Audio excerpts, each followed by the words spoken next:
عوام کی خدمت نہ کر سکے اور آئے روز ایک ایسے شوشے چھوڑے جائیں، آئے روز ایسا ماحول کریٹ کیا جائے جس سے کہ اس میں جو ایک معاشی ترقی کے لیے جو سب سے اہم چیز ہوتی ہے وہ ہوتی ہے پولیٹیکل سٹیبلٹی۔ اب پولیٹیکل سٹیبلٹی جب نہیں ہوگی تو اس کا نقصان کس کو پہنچے گا؟ ملک کو پہنچے گا اور عوام کو پہنچے گا۔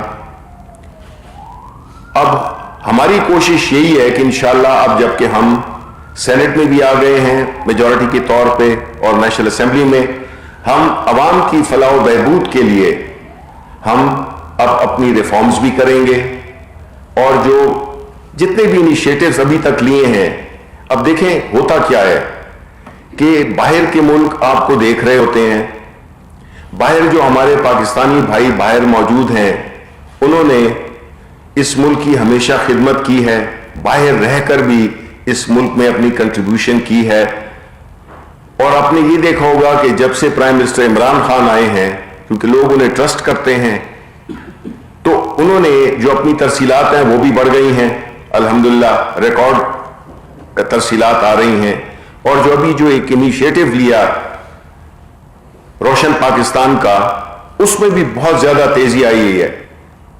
670 ملین ڈالرز جب سے بھی شروع ہوا ہے، میرا خیال ہے کہ ایک مہینہ 1.5 مہینہ بھی نہیں ہوا، اور اس میں یہ ترسیلات آ رہی ہیں۔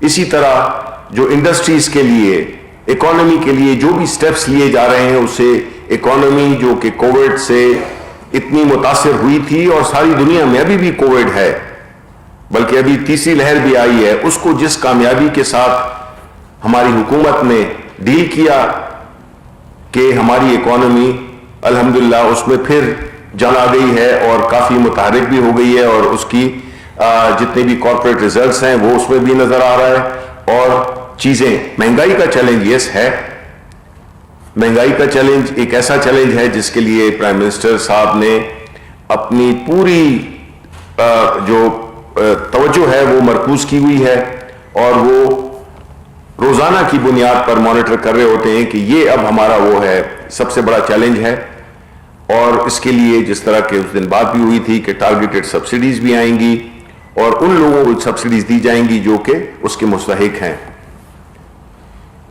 اب جو آتے ہیں الیکشن پہ، تو الیکشن میں جو بھی باتیں اپوزیشن کر رہی ہے، ابھی سعید غنی صاحب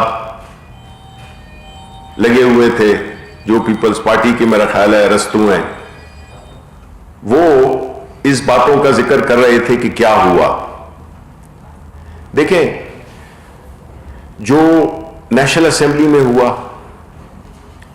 اس کا جو ری ایکشن تھا عوام کا وہ اس میں نہیں دہرایا گیا۔ پرائم منسٹر نے ہمیشہ کہا ہے کہ اس بحث مباحثے سے نکلنا ہے، اپنے الیکشنز کو کوئی کریڈیبلٹی دینی ہے، تو اس کے لیے جو سب سے بہتر طریقہ ہے وہ یہ ہے کہ اوپن ووٹنگ ہونی چاہیے، جس سے کہ کبھی یہ تاثر ہی نہیں ملے کہ کس نے کیا کیا ہے۔ جس کو مخالفت کرنی ہے وہ کھل کر مخالفت کرے۔ اس کے لیے ہم نے لیجسلیشنز بھی کی، نیشنل اسمبلی میں بھی بل جمع کرایا، عدالت میں بھی گئے، آرڈیننس بھی کیا، مقصد یہی تھا۔ لیکن چونکہ اپوزیشن جو کہ اپنے چارٹر آف ڈیموکریسی میں کہتی آئی ہے کہ ووٹس جو ہے تو وہ آزاد اوپن ہونے چاہیے، لیکن اس موقع پہ انہوں نے اس کی بھرپور مخالفت کی، اور یہ جو مخالفت تھی اس کی وجہ یہ نہیں ہے کہ سمجھ میں نہیں آتی، اس کی بنیادی وجہ یہی تھی کہ جو ان کی پالیٹکس ہے، جو ان کی سیاست ہے، وہ پیسے کے زور پہ ہے، دھونس کے زور پہ ہے، مختلف قسم کی چیزیں کرنی جو کہ غیر قانونی ہوں وہ کرتے ہیں۔ اب جو کل کا اجلاس ہوا جس میں کہ ووٹنگ ہوئی،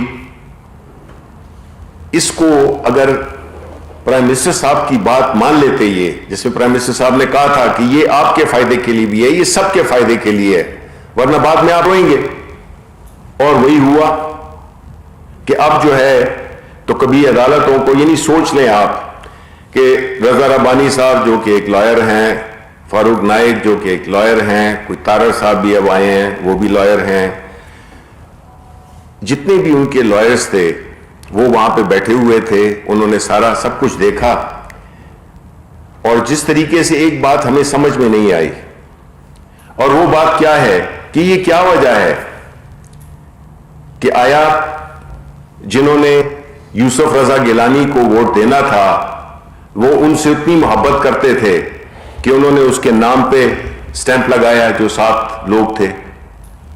صادق سنجرانی کے ساتھ جو باقی اپنے جو ان کے جو سپورٹر تھے، انہوں نے صادق سنجرانی کے نام پہ کیوں نہیں لگایا؟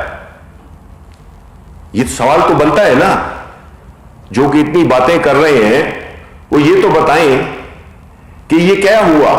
یہ تو ایک کلیئر میسج تھا جنہوں نے کہ سمجھتے ہوئے، ہر کلپس بھی موجود ہیں جس میں کہ بڑے واضح طریقے سے بتایا گیا کہ آپ نے ووٹ کہاں پہ لگانا، اسٹیمپ کہاں پہ لگانی ہے۔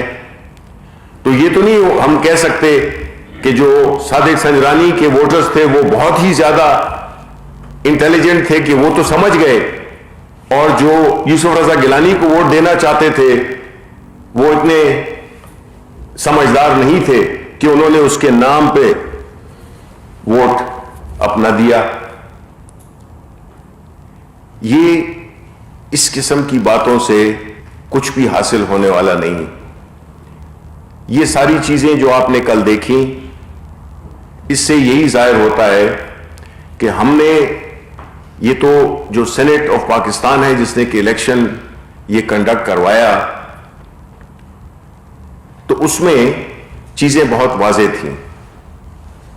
اگر آج کوئی یہ کہتا ہے کہ جی ہمیں تو سمجھ میں نہیں آئی، تو میں ان کی کیا کہہ سکتا ہوں کہ ان کی عقل پہ روئے، ان کی جو آرگومنٹس ہیں، جو نیریٹو وہ بنانے کی کوشش کر رہے ہیں، جس طرح سے اس الیکشن کو کنٹروورشل بنانے کی کوشش کر رہے ہیں، تو میرا خیال ہے کہ ان کو اب آگے دیکھنا ہوگا۔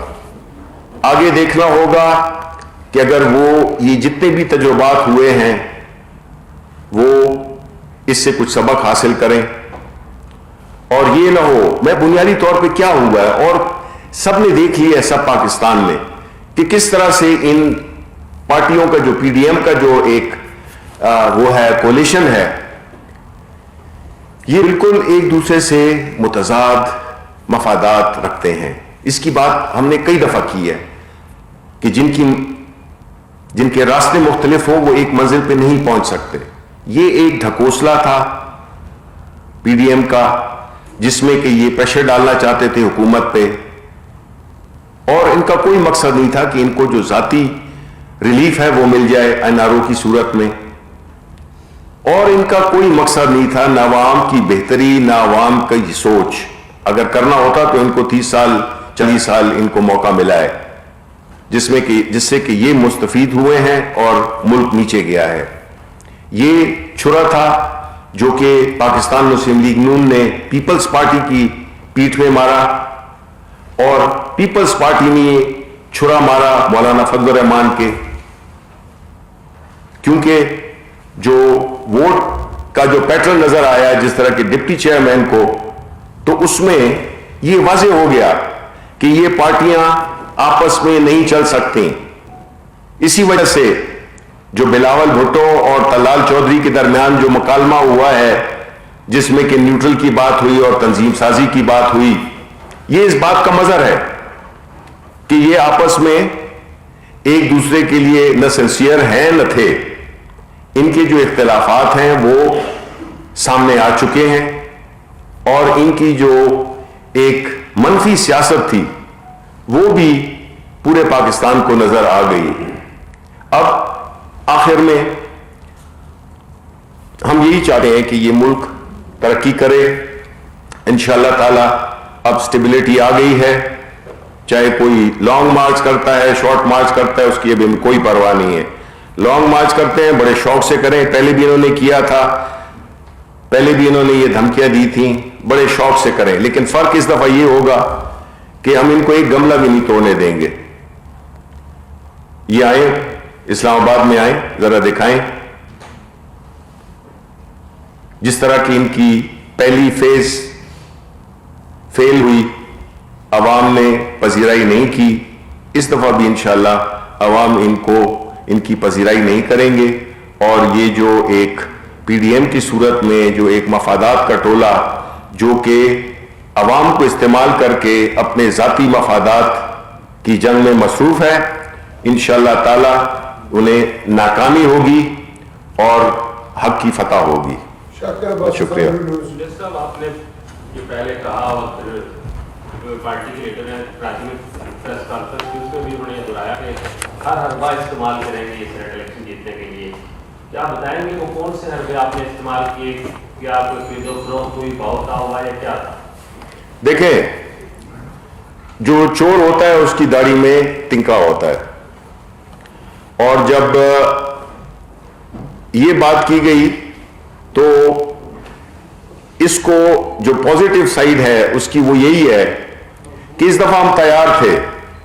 ہم جو چور ہیں, جو کہ ووٹ خریدتے ہیں, جو کہ ووٹ بیچتے ہیں, اس پہ ہماری نظر تھی, اور ہم نے ہر وہ حربہ استعمال کیا جس سے کہ یہ الیکشن شفاف ہو. ہر وہ قانونی, ہر وہ آئینی, ہر وہ سیاسی, ہر وہ اخلاقی. دیکھیں, ہماری پارٹی کی بنیاد ہی اخلاقیات پہ ہے, لیکن جس طرح میں نے کہا کہ یہ اخلاقیات کا مطلب یہ نہیں ہے کہ وہ ہمیں ایک تھپڑ ماریں اور ہم مسلمان ہیں, یہ نہیں ہے کہ ہم دوسرا گال آگے کریں.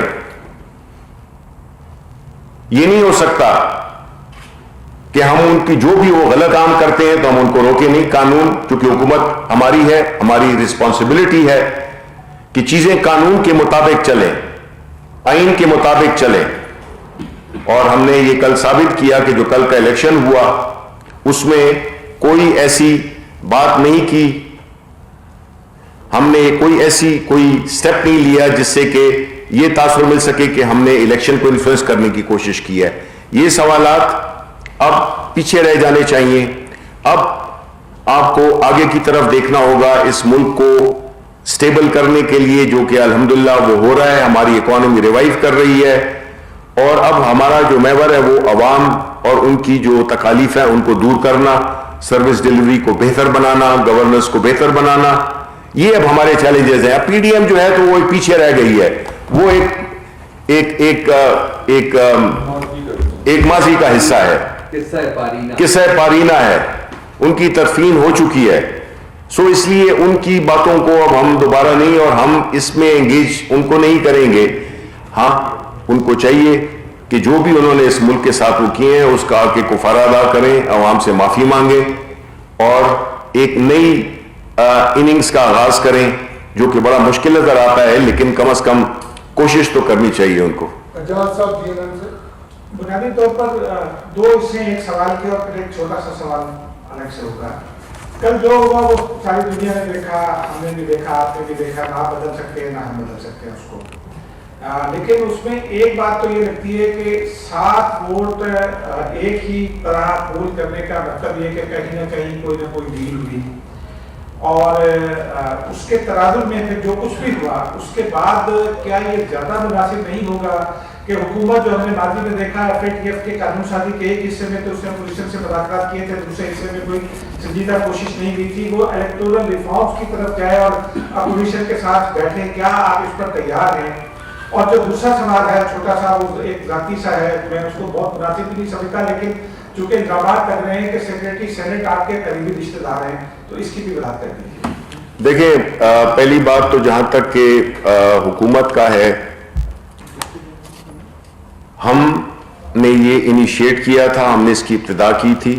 حالانکہ ذکر انہوں نے کیا تھا اپنے چارٹر آف ڈیموکریسی میں الیکٹورل ریفارمز ہونی چاہیے, اور پرائم منسٹر صاحب نے تو ہمیشہ فلور آف دا ہاؤس پہ بھی یہ بات کی ہے کہ آپ آئیں, ہم آپ کے ساتھ مل کے بیٹھتے ہیں, اور ہم ہر ایک جو عوامی مفاد کا, جو ملکی مفاد کے جو ایشوز ہیں اس پہ بات چیت کرتے ہیں.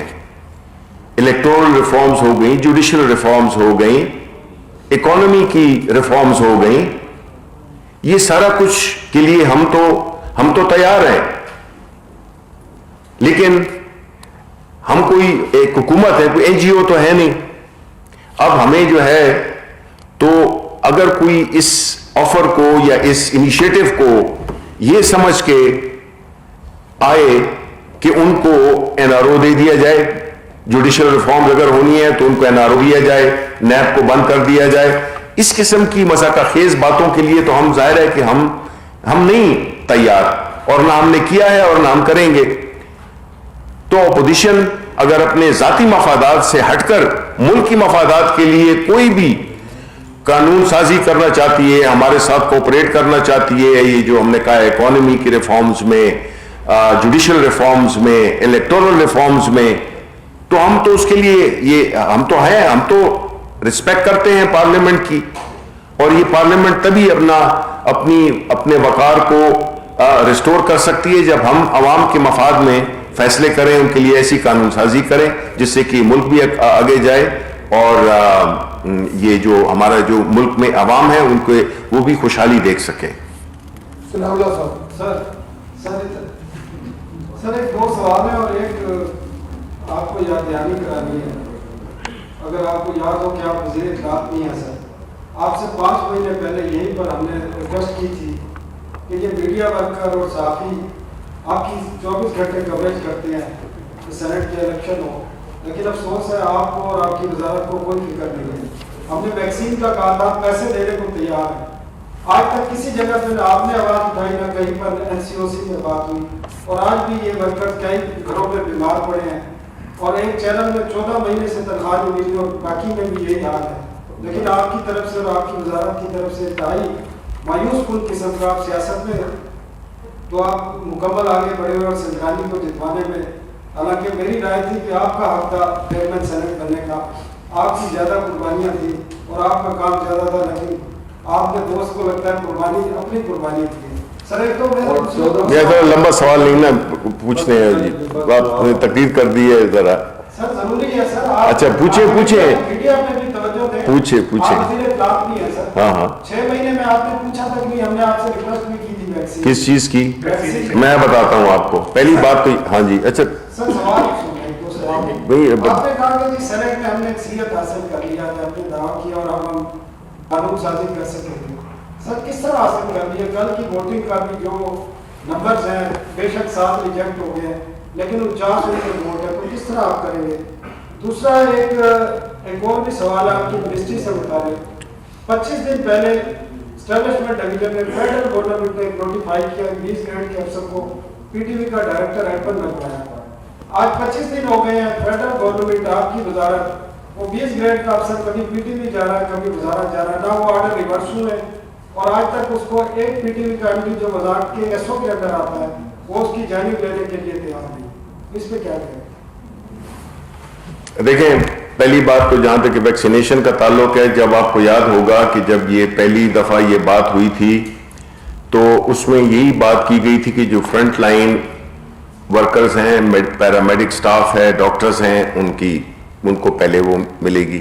اس کے بعد جو 65 سال کی عمر سے زیادہ کے ہیں ان کو ملے گی. اور یہ بھی ہے کہ جو لوگ اس طرح سے، تو جس طرح کہ آپ مانتے ہیں کہ آپ یہاں پہ بیٹھے ہوئے ہیں، میں بھی بیٹھا ہوا ہوں، اس لحاظ سے تو میں بھی آپ ہی کی کمیونٹی سے ہوں. ٹھیک ہے. اب اس میں جو مشکلات ہیں اس وقت وہ یہی ہیں کہ یہ پوری عالمی ایک ایسی چیز ہے جو کہ پوری دنیا میں یہ اس کی ضرورت ہے. تو ظاہر ہے کہ ہماری جو استطاعت ہے وہ ظاہر ہے اس طرح کی نہیں ہے جس طرح کی یورپین ممالک کی ہے یا کوئی اور امریکہ کی ہے یا ان معاشی طور پہ امیر ملکوں کی ہے. تو جو آ رہی ہیں تو اس میں ظاہر ہے کہ ہم اسی ترتیب سے ہی چلیں گے جس میں کہ پرائیورٹی ہو.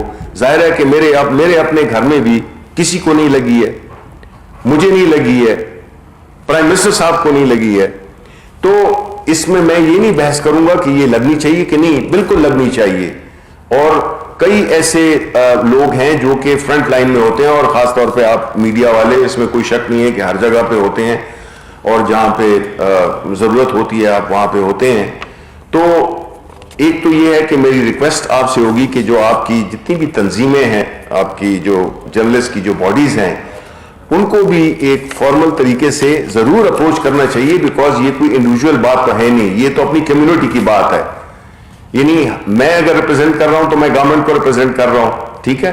اسی طرح جو ہر وہ ہے فیلڈ ہے اس کے اپنے کوئی نمائندے بھی ہوتے ہیں, ان کی باقاعدہ ان کی لیڈرشپ. دیکھیں آپ بحث تو نہیں کریں نا, نہیں میں بالکل ہوں, لیکن میں یہ کہہ رہا ہوں کہ جو تنظیمیں ہوتی ہیں وہ بھی اگر وہی والی بات ہے کہ آنکھ اوجل پہاڑ اوجل, تو آپ اپنے ان سے بھی کریں. اور یہ آپ نے اس کی یاد دہانی بھی کرا دی ہے تو میں اس کو تو اٹھاؤں گا. یعنی یہ بات تو میں اس لیے بھی کرتا ہوں کہ آپ لوگ سیف ہوں گے تو ہماری باتیں بھی آگے تک جا سکیں گی.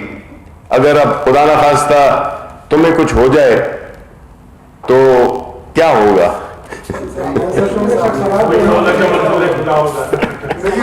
اچھا نہیں کیوں نہیں اٹھائی ہے؟ یعنی یہ تو اگر آپ نے اس کی کوئی خبر شائع نہیں کی ہے تو اس کا مطلب یہ تو نہیں ہے کہ میں نے نہیں کی ہے. جی نیر علی نیوز ون ٹی وی سے. آپ نے کہا کہ اور یہ بات ہو رہی ہے کہ سنجانی صاحب کی کامیابی کے لیے حکومت نے ہر حد کا استعمال کیا ہے, ہر ممکن طریقہ آئینی اور قانونی. آپ اپنی الفاظ میرے منہ میں نہ ڈالیں پلیز. میں اپنے الفاظ کر رہی ہوں, آپ بھی نہیں, آپ مجھے کوٹ کر رہی ہیں, آپ مجھے کوٹ کر رہی ہیں نا. ہر حربہ آئینی اور قانونی اختیار کیا ہے. اسی طرح آئینی اور قانونی حربہ اختیار کرنے کی بات کر رہی ہے پیپلز پارٹی بھی, پی ڈی ایم بھی. تو اگر عدالتیں یوسف رضا گیلانی صاحب کو کامیاب قرار دے دیتی ہیں تو کیا آپ تسلیم کریں؟ دیکھیں جی تحریک عدم اعتماد لانے کی بات بھی ہو رہی ہے. اگر ایسا کچھ ہوتا ہے تو حکومت کا رد عمل کیا ہے اس پہ؟ کیمروں کے نکلنے پہ بھی حکومت پر ذمہ داری آئی تو اس تحقیقات کے لیے کیا اقدامات کیے جا رہے ہیں؟ اسی میں سینٹ اور قومی اسمبلی کی کارروائی کسی عدالت میں کی جا سکتی ہے؟ دیکھیں پہلی بات تو یہ ہے کہ جو آرٹیکل 69 اور اس پہ کئی جو لیگل ایکسپرٹس ہیں ان کا یہ ایک کنسیڈرڈ اوپینین ہے کہ جو پارلیمنٹ کی, بیکاز دیکھیے اس کو آپ نے دو چیزوں میں تقسیم کرنا ہے. ایک تو یہ ہے کہ ایک ہوتا ہے الیکشن, جس طرح کہ جب ہم سینیٹر منتخب ہوتے ہیں وہ الیکشن کمیشن آف پاکستان کے ڈسپلن میں یا جنرل الیکشنز ہوتے ہیں, وہ ای سی پی کے ذمہ داری میں ہوتے ہیں. تو اس کی وہی ہوتا ہے اگر وہاں پہ کوئی مسئلہ آ جائے تو آپ الیکشن کمیشن, ٹریبیونل, پھر بعد مجھ سے بھی آپ مطمئن نہیں ہیں تو آپ کورٹس میں چلے جاتے ہیں. یہ جو کل کا الیکشن تھا یہ عام الیکشن نہیں تھا, یہ ایک ہاؤس کا اپنا بزنس ہے جس میں کہ انہوں نے اپنے ہی ممبران کو میں سے کسی ایک کو الیکٹ کرنا ہے. تو اس لیے اس پہ تو ظاہر ہے کہ عدالتوں میں جانے سے کوئی کسی کو نہیں روک سکتا, وہ بالکل جائیں. لیکن جو فیکٹس ہیں, جو حقیقت ہے وہ یہی ہے کہ جو ہمارے جو سینٹ کے اندر کا جو انتخاب ہے وہ ہمارے ہاؤس کی, ہمارے رولز کے مطابق ہے اور اس کو باہر نہیں لے جایا جا سکتا. اور آپ کا کیا تحریک عدم اعتماد, دیکھیں جی جہاں تک کہ ہم کہتے ہیں نا کہ وہ ہر حربہ استعمال کریں جو کہ قانونی ہو, جمہوری ہو. عدم اعتماد لانا بالکل حق بنتا ہے اپوزیشن کا, بالکل وہ لائیں. اس وقت جب آئے گی تو اس وقت ہم اس کا مقابلہ کریں گے. اس کے لیے بھی کل بھی میں نے کہا تھا کہ بالکل کمیٹی بنے گی اور وہ پوری تہ تک جائے گی کہ یہ کیسے ہوا اور یہ کس نے کیا, یہ بڑا اہم ہے. جی سر میرا سوال آپ سے یہ ہے کہ آپ نے ابھی کہا کہ وزیر اعظم ہر دن جو ہے وہ مہنگائی کے حوالے سے مانیٹرنگ کر رہے ہیں, جی, لیکن ہم یہ دیکھ رہے ہیں کہ وزیر اعظم مانیٹرنگ کر رہے ہیں لیکن مہنگائی کم نہیں ہو رہی. آج بھی اگر دیکھا جائے تو سینسٹیو پرائس انڈیکیٹر جو ہے وہ ہمیں بتاتے ہیں کہ مہنگائی کی اس وقت جو شرح ہے وہ 13.48% تک پہنچ گئی ہے, گزشتہ ہفتے 15% تک تھی. تو کیا کچھ سنجیدہ اقدامات خاص طور پہ ہمیں نظر نہیں آ رہے حکومت کے, کیونکہ عام آدمی کا مسئلہ نواز شریف زرداری نہیں ہے, عام آدمی کا مسئلہ 2 وقت کی روٹی ہے. اگر اس کو 2 وقت کی روٹی سستی میسر آ جائے تو کیا حکومت یہ کام کرنے کے لیے جو ہے وہ کوئی سنجیدہ اقدامات کرے گی؟ دیکھیں پہلی بات تو یہ کہ حکومت کیوں نہیں کرے گی. حکومت آئی ہے عوام کے ووٹوں کے ذریعے, حکومت آئی ہے عوام کے لیے, ہم ان کے نمائندے ہیں اور یہ ہمارا فرض بنتا ہے یہ کوئی ہمارا احسان نہیں ہے, ہمارا فرض بنتا ہے کہ ہم ان کی زندگیوں میں آسانیاں پیدا کریں بجائے اس کے. لیکن ہمیں یہ بھی دیکھنا ہوگا کہ اس کی مہنگائی کی, دیکھیں ہر چیز جب ہوتی ہے یا تو ہونا کہ ہم کہیں کہ ہمیں وجہ ہی نہیں پتا کہ کیوں ہو رہی ہے مہنگائی. ایک تو جو ہماری جو اشیاء خورد کی کچھ چیزیں ہیں جس میں کہ بدقسمتی سے ایسا ایک وہ ہے جس میں کہ دالیں ہو گئیں, گھی ہو گیا, پیٹرول ہو گیا, بجلی ہو گئی, یہ ساری چیزیں جب مہنگی ہوتی ہیں تو وہ مہنگائی ٹرانسفر ہوتی ہے. لیکن جو اصل چیز ہے وہ یہ ہے کہ آیا ہم اس کے بارے میں کچھ کر رہے ہیں یا نہیں کر رہے. پوری ہماری ہر طرح سے ایڈمنسٹریشن کے لحاظ سے اور اس سے ضروری نہیں ہے, لیکن میں اتنا ضرور کہوں گا کہ یہ عارضی چیزیں ہیں جو کہ انشاءاللہ عنقریب بہت ہی اس میں آسانیاں پیدا ہوں گی. تو یہ حکومت اس سے غافل نہیں ہے, حکومت اپنے تئیں پوری کوششیں کر رہی ہے, اور کئی ایسے ممالک تھے جس میں کہ انفلیشن ریٹس پتہ نہیں ہزاروں % میں بھی گئے ہیں, لیکن الحمدللہ ہم نے اکانومی کو سٹیبلائز کر دیا ہے. ہم نے جو اس کی جو اسٹرکچرل چینجز تھیں وہ انڈر وے ہیں. تو ہم یہی سمجھتے ہیں کہ اب دیکھیں اسٹیٹ بینک کو جو رول دیا گیا ہے اس سے بھی ہم یہی امید کرتے ہیں کہ جو انشاءاللہ انفلیشن ہے, اسٹیٹ بینک کا کام بنیادی طور پہ انفلیشن کو کنٹرول کرنا ہوتا ہے, اور ہم نے اس کو مزید امپاور کیا ہے اسٹیٹ بینک کو کہ وہ مہنگائی کو کم کر سکے. جی سر, جی سے انتظار ہے. جی میرا سر سوال یہ کہ جیسے آپ یہ کہہ رہے تھے کہ یہ ہاؤس کے اندر کا معاملہ ہے, الیکشن کروائے گئے اور رزلٹ آپ کے سامنے, لیکن ایسی نظیریں ملتی ہیں کہ پروسیڈنگ جو ہے وہ چیلنج ہوئی ہیں, اور ایک نظیر آصف زرداری پروڈکشن آرڈرز کی بھی ہے کہ جب سندھ ہائی کورٹ نے فیصلہ دیا تھا تو وہ بھی سامنے ہے. کیا اس طرح کی چیزوں کو دیکھ کر حکومت کو ذمہ نہیں بنا رہی کہ اگر اسلام آباد ہائی کورٹ میں یا پھر سپریم کورٹ میں 184(3) کے تحت اپوزیشن جاتی ہے تو حکومت کا کیا اس کے رد عمل ہوگا؟ ایک چیز. دوسرا سر, آپ بہت دھیمے لہجے کے آدمی ہیں, لیکن کیا اتنا پریشر تھا, اتنا دباؤ تھا کہ آپ نے پروگرام میں کہہ دیا کہ ہم ہر عرضہ استعمال کریں گے, اس بات پر آپ کو تنقید کا نشانہ بنایا گیا؟ اور آخری بات یہ کروں گا, جیسے آپ نے کہا کہ میثاق کی معیشت کے لیے آپ تیار ہیں لیکن کسی کو این آر او نہیں دیں گے. اپوزیشن لیڈر نے بھی یہ کہا تھا, پیپلز پارٹی کی طرف سے بھی کہا گیا تھا. صرف یہ بتا دیں کہ میثاق کی معیشت میں این آر او کس طرح سے مانگا گیا تھا تاکہ بات کلیئر ہو جائے. نسیم سجاد کی ایک رولنگ موجود ہے. ویسے دیکھیں پہلی بات جس طرح کہ میں نے یہ کہا کہ یہ تو عدالت ہی اس کا فیصلہ کرے گی اور کوئی کسی کو روک نہیں رہا. ہم یہ نہیں کہہ رہے ہیں کہ ہم کسی کو روکیں گے. جس کا دیکھیں جائے عدالت جائے, جس بھی فورم پہ جائے اس کا حق بنتا ہے, کوئی نہیں روک سکتا, کوئی نہیں روکے گا. اصل بات یہ ہے کہ جو بھی نتائج ہوں گے جو بھی ہیں, اس وقت صادق سنجرانی اور مرزا افریدی چیئرمین اور ڈپٹی چیئرمین ہیں, وہ اس وقت تک اپنا مینڈیٹ جو ان کو دیا ہے, جو وہاں کے سینیٹرز ہیں, وہ استعمال کرتے رہیں گے. اور انشاءاللہ میں یہی امید کرتا ہوں کہ یہ دیکھیں اصل چیز کیا ہے, اصل چیز یہ ہے کہ پریڈکٹیبلٹی ہو. ایک ایسا تاثر پیدا کر رہی ہے اپوزیشن, ہمیشہ سے ان کی کوشش یہی ہے کہ وہ ایک ایسا ماحول, ایک ایسا سسپینس, ایک ایسی لا اینڈ آرڈر کی سچویشن کریٹ کریں جو کہ الحمدللہ